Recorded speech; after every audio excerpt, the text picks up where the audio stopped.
जय हिंद दोस्तों, मैं धर्मेंद्र कुमार। लास्ट सेशन में अपन ने फोटोसिंथेसिस इन हायर प्लांट कुछ बातों में प्रकाश संश्लेषण चैप्टर स्टार्ट किया था और उसका परिचय अपन ने डिस्कस कर लिया था। प्रकाश संश्लेषण क्या है, पूरी प्रोसेस का अपन ने एक तरह से ओवरव्यू लिया था। कुछ 3-4 शब्द मैंने आपको बताए जिससे प्रश्न पूछ सकते हैं। ठीक है, पूरी डेफिनेशन अपन ने देखी थी जो हायर क्लास में अपन को आनी चाहिए, और कुछ 2 एक्सपेरिमेंट भी अपन ने देखे थे जो आपने छोटी क्लास में भी पढ़े होंगे। वापस यहाँ पर एक तरह से रिवीजन हुआ है। छोटी क्लास वाला वैसे किसको याद रहता है, किसी को नहीं रहता, तो वो अपन ने डिस्कस किया था। और आज के सेशन में अपन उसी को आगे करेंगे और उसके बाद में प्रकाश संश्लेषण को समझने से पहले कुछ एक्सपेरिमेंट आपको एनसीईआरटी में गिवन है। 2 सेशन में बताऊंगा क्योंकि काफी कंफ्यूजन होता है यहाँ पर स्टूडेंट को, चाहे जो वैज्ञानिक दे रखे उनके नाम याद रखने में, उन्होंने किस प्रकार का प्रयोग किया, क्या निष्कर्ष उनका निकला, उनका बर्थ ईयर वगैरह कुछ दे रखा है, कौन से साल में उन्होंने एक्सपेरिमेंट किया। तो ये जो सारी चीजें हैं ये कंफ्यूज करती है स्टूडेंट को, इसीलिए जो 5-6 एक्सपेरिमेंट दे रखे हैं साइंटिस्ट ने जो किए हैं उसे 2 सेशन में अपन देखेंगे। भले छोटे छोटे, उससे क्या फर्क पड़ता है, अपना टारगेट क्या है, नीट में अच्छा स्कोर करना है तो चीजों को समझ के अपन करेंगे, तो वही 2 सेशन में अपन करेंगे। ठीक है, तो अगली एक्सपेरिमेंट जो है, पहले के जो प्रयोग हैं, अगली एक्सपेरिमेंट जो है वो आज के सेशन में अपन डिस्कस करेंगे। अब ये नहीं कि साहब आप हिंदी माध्यम वाले विद्यार्थी के लिए कर रहे हो और आपने हेडिंग इंग्लिश में डाली, इतना तो समझ में आता है। पहले के जो प्रयोग है उसके बारे में अपन चर्चा करें। ठीक है, आपको सेशन पूरा देखना है, उसके बाद में एनसीईआरटी पढ़नी है, उसके बाद में आपको कोई भी डाउट नहीं बचेगा और बचता है तो आप पूछ सकते हैं मुझसे। तो अगले एक्सपेरिमेंट में सबसे पहले जो साइंटिस्ट है वो है जोसेफ प्रिस्टले। कौन से? Joseph Presley. अगर इनसे इनका आपको पूछा जाए तो सिंपल सा आपको बताना है 1733 से 1804 का इनका, इसके बीच का इनका क्या था, जीवन काल था। और इन्होंने अपना जो एक्सपेरिमेंट जो किया था, जो प्रयोग किया था, वो प्रयोग किया था 1770 में इन्होंने किया था, अपना प्रयोग किया था। जोसेफ प्रिस्टले साहब जो है वो एक और चीज के लिए जाने जाते हैं, एक और बात के लिए जाने जाते हैं। इन्होंने ये ध्यान रखना, कंप्लीट हो जाएंगे तो मैं आपको यहाँ एक टेबल के माध्यम से इनको याद रखने के लिए एक ट्रिक बता दूंगा। ठीक है, किस प्रकार से आप याद कर सकते हैं। समझने वाला पोर्शन समझा है, बाकी याद रखने वाला आपको याद रखना है। एक और चीज के लिए ये जाने जाते हैं कि इन्होंने 1774 में 1774 में ऑक्सीजन के बारे में उन्होंने बताया। ऑक्सीजन के बारे में बताने वाले जो वैज्ञानिक अपने पास थे, ठीक है, वो कौन है? जोसेफ प्रिस्टल है। ऑक्सीजन खोजी या ऑक्सीजन खोजी या इन्होंने ऑक्सीजन के बारे में बताया। अब चलते हैं इनके एक्सपेरिमेंट की ओर, इनके प्रयोग की ओर, इनके प्रकाश संश्लेषण के लिए इन्होंने क्या अपना अपनी तरफ से योगदान दिया। इन्होंने क्या किया, जो एक्सपेरिमेंट है सिंपल सा पता है, कुछ 2-3 डायग्राम से तुम समझ जाएंगे। एनसीईआरटी में दे रखा है ये कुछ, ये एक बेल शेप जार इन्होंने लिया, एक तरह से कंटेनर लिया, ठीक है, बेल शेप। इसके अंदर इन्होंने क्या किया, एक तो लिया आपका हुआ कुछ इस प्रकार से बनाना, वैसा होता नहीं है लेकिन आपको ध्यान रखना है इसी प्रकार से, ठीक है।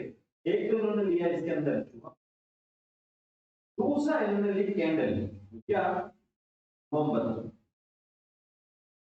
है ना, क्या आपके पास सिंबल है। पहली मरतबा इन्होंने क्या लिया, एक चूहा लिया और एक कैंडल ली, मोमबत्ती इन्होंने ली जलती। तो कुछ समय बाद में इन्होंने देखा यहाँ पर क्या होता है, इस जार के अंदर, अभी पहले वाले केस में जो चूहा है वो क्या है, वो है जीवित। वो किस प्रकार का है, जीवित। कैंडल जो है मोमबत्ती, वो भी किस प्रकार से, मोमबत्ती हो गई। ये मोमबत्ती जो है वो जल रही है आराम से, कोई दिक्कत वाली बात नहीं। लेकिन कुछ समय के बाद में, ठीक है, कुछ समय के बाद में क्या हुआ, कुछ समय के बाद में यहाँ पर जो चूहा था, तो समझ लेता हूँ चूहा मर गया, और जो मोमबत्ती थी, कैंडल जो थी, वो भी यहाँ पर बुझ गई। ठीक है, ये सिंपल से उन्होंने पहला एक्सपेरिमेंट किया। ये आपको अभी समझ में आएगा कि ऐसा एक्चुअली हुआ क्या। फिर उन्होंने देखा कि यार ये कैसी बात हो गई यहाँ पर, जो मोमबत्ती है वो बुझ गई, जो चूहा है वो भी मर गया। तो उन्होंने कुछ समय बाद में वापस से सेम ही एक्सपेरिमेंट को इन्होंने दोहराया, जिसमें आपके पास चूहा था, आपके पास मोमबत्ती थी जलती हुई, और आपके पास एक पादप भी था। ठीक है, पादप भी था पुदीने का, मिंट का पादप भी था। इस केस में इन्होंने क्या देखा, कुछ समय के बाद में, कुछ समय बाद में जहां पर चूहा मृत हो रहा था, इसके एब्सेंस में जब पादप नहीं था तो चूहा मृत हो रहा था, लेकिन इस वाले केस में जो चूहा था वो कैसा था, जीवित था। जो आपकी कैंडल थी वो यहाँ पर जल रही थी, और ये आपके पास क्या है, मिंट का पुदीने का पादप है। तो इन्होंने क्या रिजल्ट निकाला, सिंपल सा एक्सपेरिमेंट, इन्होंने क्या रिजल्ट निकाला कि यहाँ जो पादप है, यहाँ पादप की एब्सेंस में जो भी गैस थी, जैसे ऑक्सीजन और CO2 होती है, मेनली की चूहा है, मैमल की, एनिमल की जो अपन बात कर रहे हैं यहाँ पर, जंतु है तो ऑक्सीजन CO2 का एक्सचेंज वगैरह होता है, और बाकी ये है इसको भी जलने के लिए जरूरत है। दूसरे केस में इन्होंने रिजल्ट यही निकाला सिंपल सा कि जो पादप है, ये यहाँ पर जो पादप है ये क्या करता है, रिजल्ट इनका ये था कि ये जो पादप है वो इस मोमबत्ती और चूहे द्वारा जो भी गैस को उपयोग किया जा रहा था उसे वापस से वो रिस्टोर कर रहे थे, वापस से वो क्रिएट कर रहे थे, जनरेट कर रहे थे। ठीक है, जो भी गैस पादप या चूहा उपयोग में ले रहा था, उसी गैस को ये क्या कर रहे थे, वापस से रिस्टोर कर रहे थे। कौन, पादप कर रहे थे, और पादप यहाँ से सिंपल सा रिस्टोर कर रहे थे। क्लियर है, सिंपल। तो ये पहला एक्सपेरिमेंट था। अब दूसरे एक्सपेरिमेंट की ओर अपन चलते हैं। इतना सा तो इजी है, इसमें कोई दिक्कत वाली बात नहीं। ये जो उससे वाला पॉइंट है ये सिंपल सा है, तो आपको थोड़ा सा याद रखना, ये पूछा जा सकता है। ठीक है, तो इनका रिजल्ट आपको ध्यान में रखना है। एक्सपेरिमेंट तो बहुत सिंपल सा है, लेकिन ये पूछता कहते हैं नीट में ये प्रश्न कि जोसेफ प्रिस्टले के प्रयोग का परिणाम क्या, पादप जो गैस है उसको रिस्टोर कर रहा है, पादप जल की उपस्थिति में प्रकाश संश्लेषण कर रहा है, पादप क्लोरोफिल की एब्सेंस में कर रहा है, कुछ भी ऑप्शन दे सकता है। तो रिजल्ट सबसे जरूरी है, वैज्ञानिक है उसके रिजल्ट आपको ध्यान में रखने हैं। बात समझे? तो ये पहला एक्सपेरिमेंट इनका था। क्या था ये, पहला एक्सपेरिमेंट सिंपल सा यहाँ पर हो गया। ठीक है, नेक्स्ट आगे की अगर अपन बात करें, आगे की जो बात करें, दूसरे जो अपने पास साइंटिस्ट थे वो थे वैन इंजन। ये हिंदी में भी याद रख सकते हो, इंग्लिश में भी आप याद रख सकते हो, सर ऐसे ही सर हम लिखते हैं। और इन्होंने इनके जीवन की जो अगर बात करें तो लगभग या शेड्यूल में भी रखा 1730 से 1799 का जीवन काल था। इन्होंने जो जोसेफ क्रिस्टले ने एक्सपेरिमेंट किया था, जो जोसेफ क्रिस्टले ने अपना प्रयोग किया था उसी को इन्होंने दोहराया, लेकिन एक अलग कंडीशन के साथ में। सेम उन्होंने वही किया था, जैसे पादप ले लिया, पुदीने का पादप ले लिया, चूहा ले लिया, मोमबत्ती ले ली, जार ले लिया, तो उसको उन्होंने क्या किया, पहले केस में उसे आपने अंधेरे में रखा, अंधेरे में रखा, जो पूरा सिस्टम जोसेफ क्रिस्टले ने बनाया था, और दूसरे केस में इन्होंने उसे प्रकाश उजाले में। तो जब अंधेरे में इन्होंने रखा यहाँ पर, तो इसका जो चूहा था और जो अपने पास पादप था, वो कुछ समय बाद में उसकी क्या हुई, मृत्यु यहाँ पर होगी।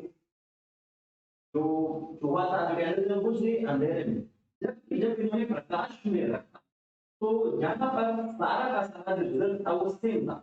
उसकी मृत्यु नहीं हुई, वो जीवित था, कैंडल जो थी वो जल रही थी, बुझी नहीं, और पादप भी आपके पास यूज कर रहे। ठीक है, समझना कि पहले केस में जो सिस्टम था उसे अंधेरे में रखा, तो उसका रिजल्ट क्या था, चूहा वगैरह लग गया इसके अंदर, मोमबत्ती वगैरह बुझ गई। लेकिन जब प्रकाश में रखा तो जीवित रहा चूहा, मोमबत्ती जल रही थी और पादप भी उसके अंदर था, ये लेकर सर्वाइव कर रहा। ऐसा उन्होंने रिजल्ट दिया कि इसके अंदर जो इन्होंने प्रकाश की उपस्थिति में जो इनका परिणाम था, प्रकाश की उपस्थिति में जो इनका परिणाम था, उन्होंने सिंपल सा कहा था कि जो भी जो चूहा था या जो जंतु है या जो आपके पास मोमबत्ती थी, अगर वो यहाँ से एयर को यूज में ले रहे हैं, ठीक है, अगर वो आपके पास ये जो भी पोर्शन जो चूहा था या मोमबत्ती थी वो यहाँ से जो हवा थी, गैस थी, उसको प्रयोग में ले रहे हैं, तो पादप जो है,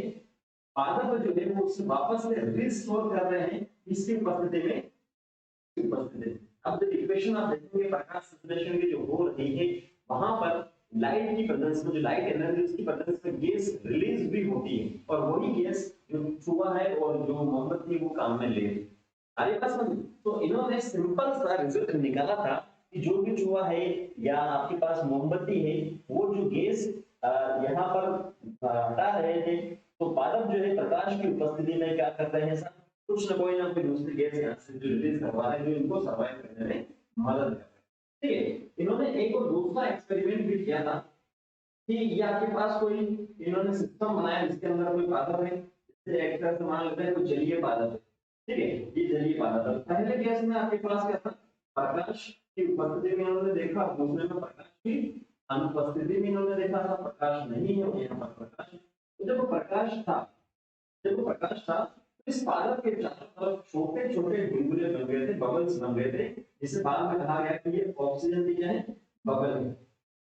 ठीक है, जबकि प्रकाश की अनुपस्थिति में या किसी भी प्रकार की बबल नहीं बने, प्रकाश की गैस के बुलबुले या बबल नहीं बने, तो वापस से उन्होंने ये रिजल्ट निकाला कि प्रकाश क्या है, जरूरी है, ये जो ऑक्सीजन बन रही है इसे ही कहा, क्या कहा गया था कि जो चूहा है, जो जंतु है, या जो भी आपके पास बर्निंग कैंडल है, जल्दी कैंडल जो काम में ले रही है, उसको वापस से जो रिस्टोर करने का काम करता है वो किसकी प्रेजेंस में, प्रकाश की प्रेजेंस में वो यहाँ पर कर रहा है। तो इन्होंने दो एक्सपेरिमेंट से जो जोसेफ प्रिस्टले को ही यहाँ पर कंटिन्यू किया था और बताया था प्रकाश का सिंपल सा रोल, और बताया था कि पादप का जो हरा हिस्सा है वो ही क्या कर सकता है, ऑक्सीजन को रिलीज यहाँ से कर सकता है।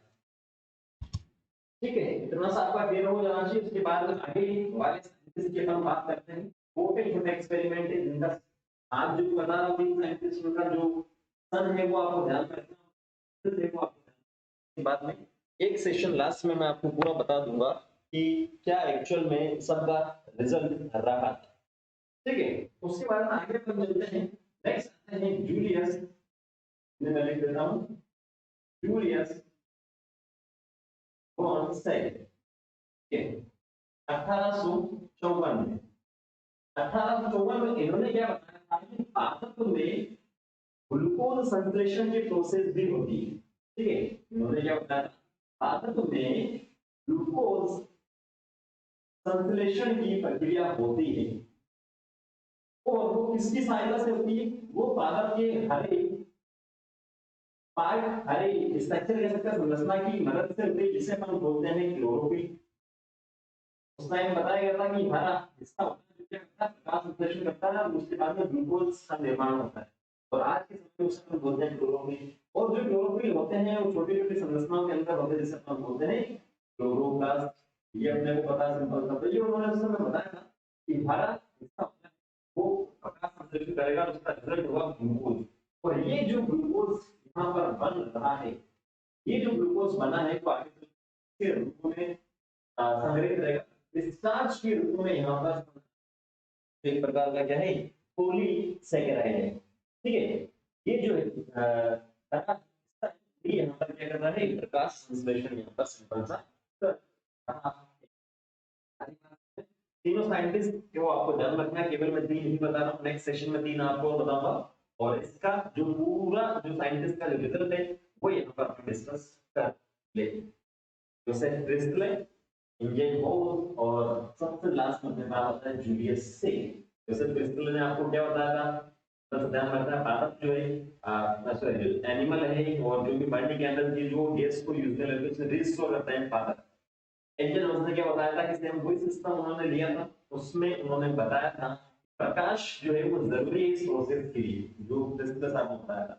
और जूलियस वॉन से क्या बोल रहे हैं कि प्रकाश संश्लेषण जो हो रहा है उसका उत्पाद एक तरह से ग्लूकोज है, वो क्लोरोफिल की मदद से प्रकाश संश्लेषण करता है, क्लोरोफिल क्लोरोप्लास्ट में होते हैं, और ग्लूकोज आगे चलकर डिस्चार्ज के रूप में क्या रहता है, रहता है। सारी बात समझे।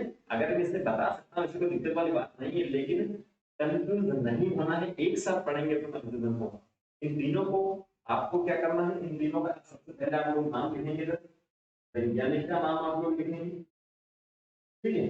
प्रयोग लिखेंगे, प्रयोग में एक स्टेटमेंट में कंप्लीट कर देंगे। उसके बाद में आप रिजल्ट लिखेंगे, परिणाम क्या है ये वैज्ञानिक लिखेंगे। उसके साथ में इसका ईयर या साल अगर आपका इनिशिएटिव क्लियर है वो भी आपको लिखना है। इन तीन कॉलम में आपको क्या करना है, कंप्लीट करना है जो भी साइंसेस से उनको, ठीक है। तो आसानी से एनसीईआरटी के जो 2 पेज है वो आपके एक या आधे तक नहीं कंप्लीट हो, है ना। तो ये आपको करना है। मिलता है नेक्स्ट सेशन में इसके सेकंड पार्ट के साथ। Thank you all the way.